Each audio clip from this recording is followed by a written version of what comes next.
recherchez une école de référence pour une double formation universitaire et professionnelle de qualité? Voici l'opportunité à ne pas rater. L'École supérieure d'administration, d'économie, de journalisme et des métiers de l'audiovisuel ESAE vous offre des programmes d'enseignement en licence et en master orientés vers l'emploi qui font d'elle une référence à travers les filières de l'administration générale et territoriale, l'administration du travail et de la sécurité sociale, droit, diplomatie et relations internationales, administration hospitalière, universitaire et intendance, journalisme et métiers de l'audiovisuel et toutes les filières des sciences de gestion. Une seule adresse, www.esae.bj.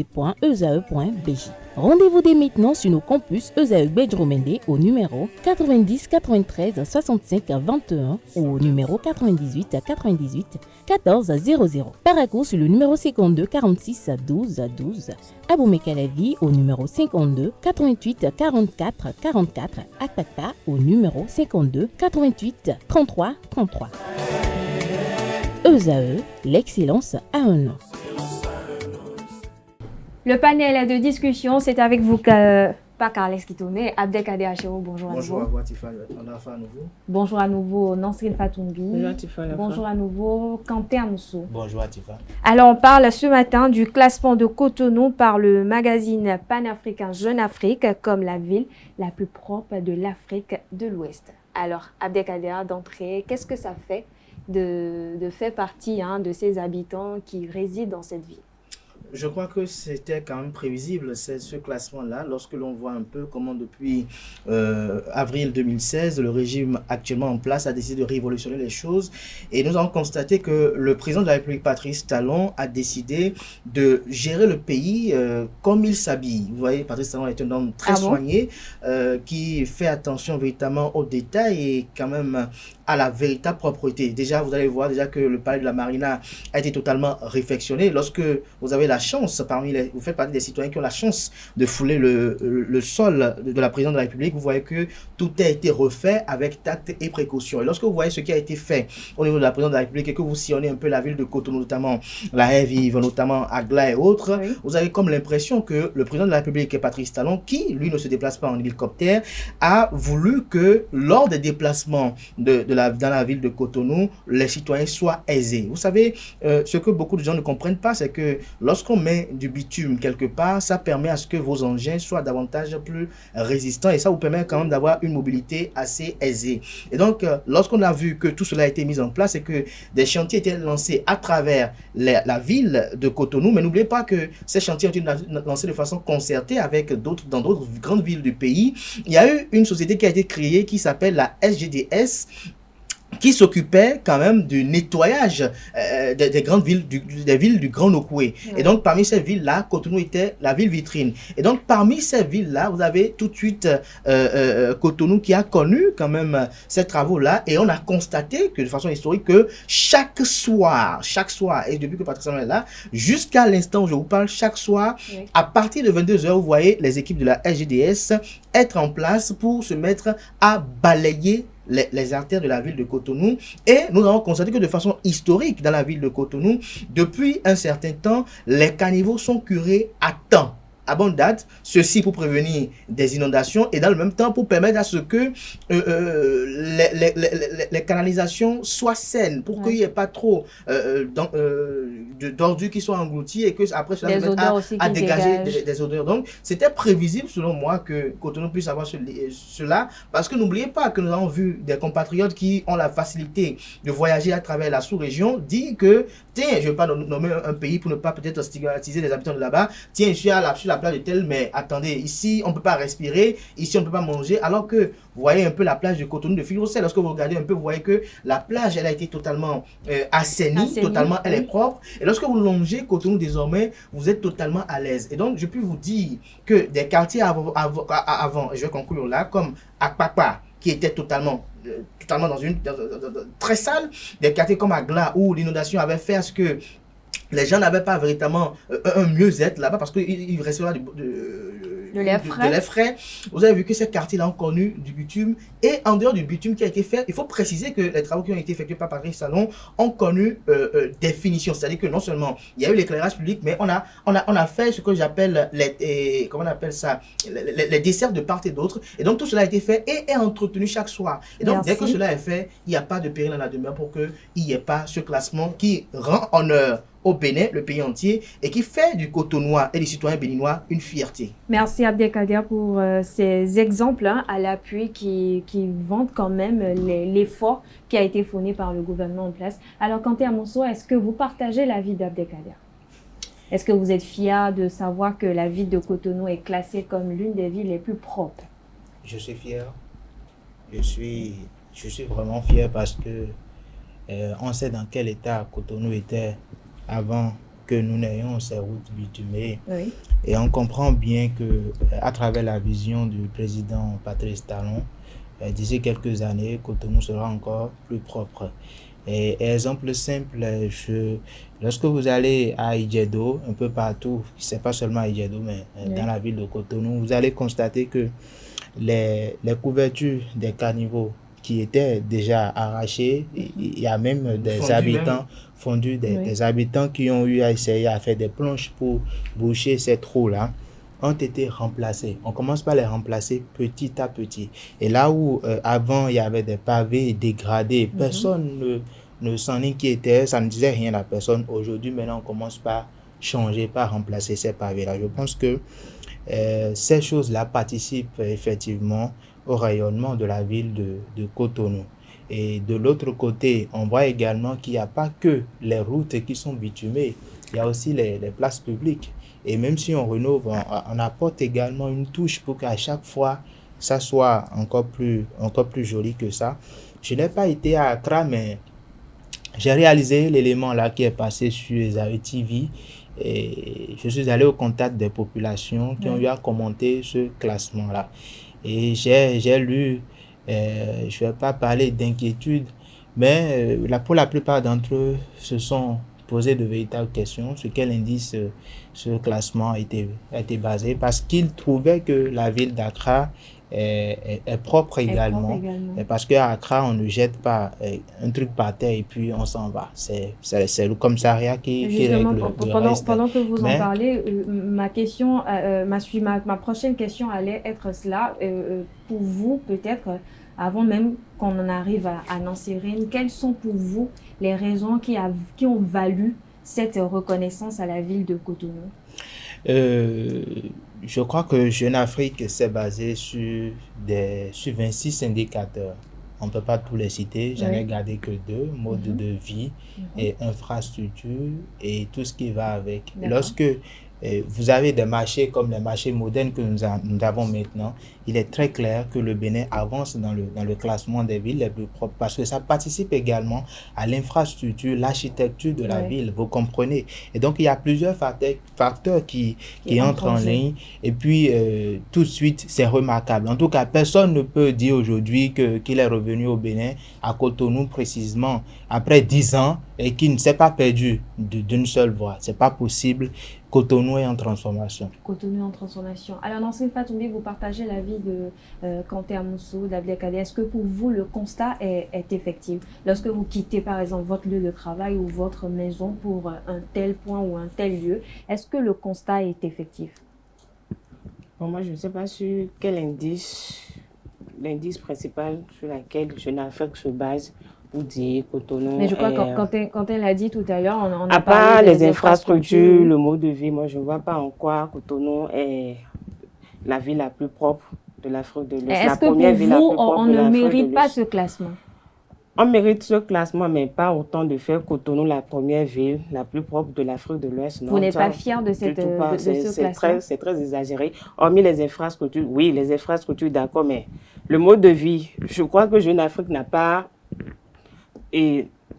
fait d'efforts sur son enquête quand il parle de mode de vie. Vous voyez, dans la ville de Cotonou, il y a de ces personnes, bon, je ne veux pas dire qu'ils vivent selon les moyens, mais ils sont pas à Cotonou comme d'autres, quoi. Donc, on dit, il y a d'autres, ils vivent au jour le jour, mais par contre, d'autres ne vivent pas au jour le jour. Donc, moi, je ne vois pas en quoi on peut mettre le mode de vie d'une population comme indice pour classer la ville première. Donc moi, certes, les infrastructures... Vous mettez plus l'accent sur les conditions de vie. Oui, les conditions de vie. Certes, les infrastructures, d'accord, la ville évolue, la ville est belle quand on va dans la ville. Même à Kpakpa, tout près là, à Kpakpa, comparativement à Glace, c'est petit Paris de Cotonou. Donc, moi, je vois que c'est un peu trop exagéré de dire Cotonou classé la première ville. Je ne suis pas contre. Ils ont justement autre raison à part les deux indices, mais moi, je trouve que ça reste encore à faire. Mais lorsque vous regardez un peu, comme Abdelkader l'a dit, le travail de la SGDS. Oui, la SGDS fait son travail. Propre, la SGDS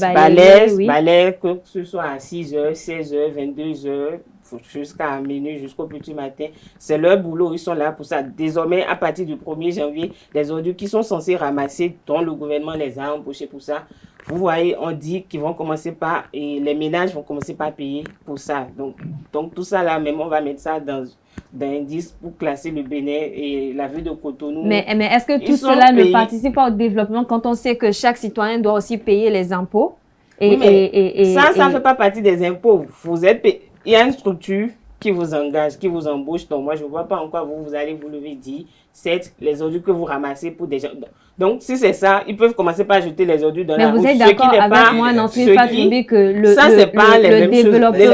développement de tout pays passe aussi par ses habitants. Et donc, on ne va pas quand même laisser le gouvernement prendre tout en charge. En tant que citoyen, on a aussi un devoir, on a aussi un rôle à jouer pour ce développement du pays. Vous n'êtes pas d'accord? Du tout pas. Du tout pas. Alors, Abdelkader, j'ai posé la question tout à l'heure à Kanté Amosso. Pour vous, quels sont selon les points clés ou les critères sur lesquels le magazine Jeune panafricain s'est basé pour classer Cotonou comme la ville la plus propre de l'Afrique de l'Ouest? Alors, je tiens à préciser une chose d'abord que, vous savez, je l'ai dit lors de ma première prise de parole, que ce classement est une reconnaissance des efforts colossaux qui ont été déployés par l'administration Talon.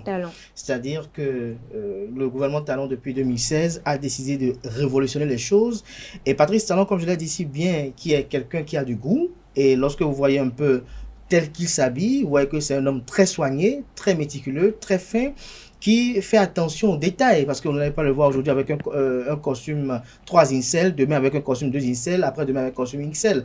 Le costume a toujours la même taille, le pantalon est toujours au même niveau, et donc il fait preuve de rigueur. Et quelqu'un qui fait preuve de rigueur ici a voulu faire preuve de rigueur, et comme je vous l'ai dit, il y a eu beaucoup de choses qui ont été faites en si peu de temps.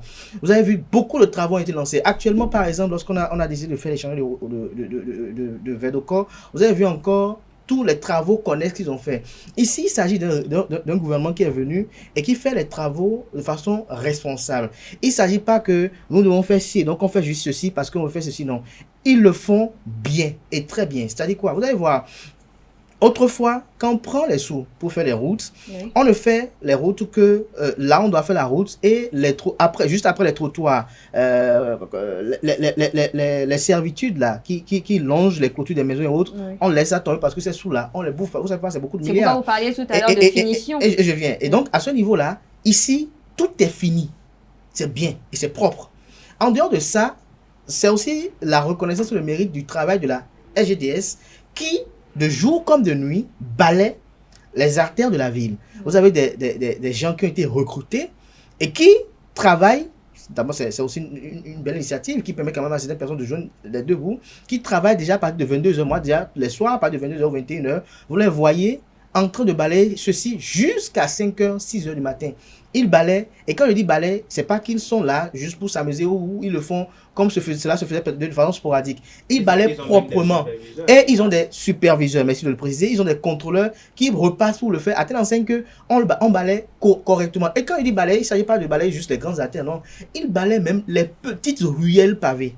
Je dis bien les petites ruelles pavées, parce que moi, en allant chez moi, figurez-vous au niveau de l'église catholique Saint-François d'Assise, il y a une ruelle qui est là, mais cette ruelle-là est balayée de A à Z, c'est-à-dire sur toute l'étendue du pavé. Et récemment encore, il y a du bitume qui est fait, et déjà cela a commencé à être pris en compte. Et donc, ceci est fait, la ville est propre, sans encore la prise d'une législation comme au Ghana, où lorsque vous jetez un sachet plastique, vous êtes tout de suite traduit en justice. En dehors de cela, il ne faut pas occulter, je crois qu'Antoine Rousseau l'a précisé si bien tout à l'heure, il y a la construction des marchés modernes. Oui. Il y a un élan moderne, de modernité, qui est un vent de modernité qui souffle, qui fait que, qu'on le veut ou pas, Cotonou sera classé comme ville propre. Quand on parle de l'Afrique de l'Ouest, quels sont les pays de l'Afrique de l'Ouest? Il faut partir de là. Alors, ces pays-là, durant les dernières années, quelles sont les infrastructures qu'elles ont faites? Vous allez voir très bien que les pavés qui sont faits aujourd'hui ne sont pas les mêmes pavés qui étaient faits il y a longtemps. Lorsque vous allez dans la zone derrière le stade, dans la zone là, les pavés qui sont faits dans cette zone-là ne sont pas les pavés qu'on voit habituellement. Vous allez voir qu'il y a de nouvelles méthodes de construction, il y a de nouvelles façons de construire, et il y a de nouvelles infrastructures, de nouveaux types de construction. Et donc, ça parle de modernité. Donc, quand tout cela est fait, ça devient beau. Et donc, Cotonou devient une ville propre. Je ne pense pas qu'il y ait une volonté d'instrumentaliser. Et comme vous avez posé la question à la fois par rapport au mode de vie, donc, comme critère c'est choisi, oui. Ce mode de vie-là doit être lié un peu à la mobilité, puisque la mobilité fait partie aussi du mode de vie. Ouais. La mobilité, est-ce que, lorsque ces infrastructures sont faites maintenant, est-ce que ça facilite aux citoyens de circuler? Moi, par exemple, aujourd'hui, pour aller d'un point A à un point B, je peux rapidement prendre 10 voies ou 3 voies pour y aller parce que ici, je ne veux pas par ici, c'est bitumé, ici aussi c'est bitumé, ici aussi c'est bitumé. Donc, je crois qu'il y a un effort titanesque qui a été abattu et cela mérite d'être salué. Ne pas l'admettre serait peut-être manquer d'honnêteté parce que même si vous allez au Togo voisin, où à un moment donné, il faut aussi faire des efforts pour les infrastructures, oui. Il faut noter qu'à ce niveau-là, ce sont les grandes artères qui ont été beaucoup plus prises en compte. Alors qu'ici, non seulement les grandes artères sont prises en compte, mais beaucoup plus les petites artères. Et donc, on sent qu'on veut totalement moderniser. Parce que lorsqu'on prend les villes les plus modernes, c'est parce que dans les petites ruelles, les petits coins et recoins, tout est bien fait et tout est bien résorbé. Donc, ça part de là. Maintenant, le classement n'est pas lié à la paupérisation des populations.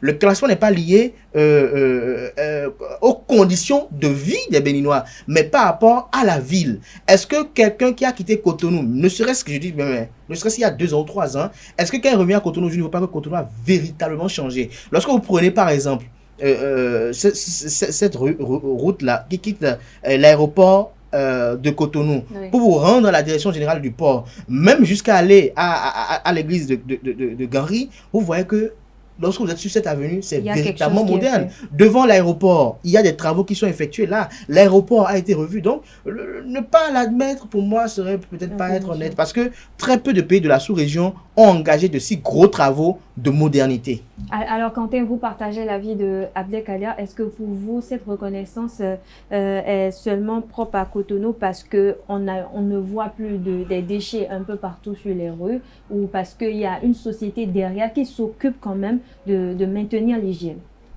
Effectivement, et je vais commencer par dire que je comprends que certaines personnes soient quand même un peu frustrées. Oui. Et je vais donner un exemple, je ne suis pas sûr que tout le monde puisse comprendre, mais vous savez, ce genre de classement, c'est un peu comme le classement du Ballon d'Or. Tout le monde s'attend à ce que ça soit Vinicius qui remporte le classement, oui. Le Ballon d'Or, mais on se rend compte que c'est Rodri. Oui.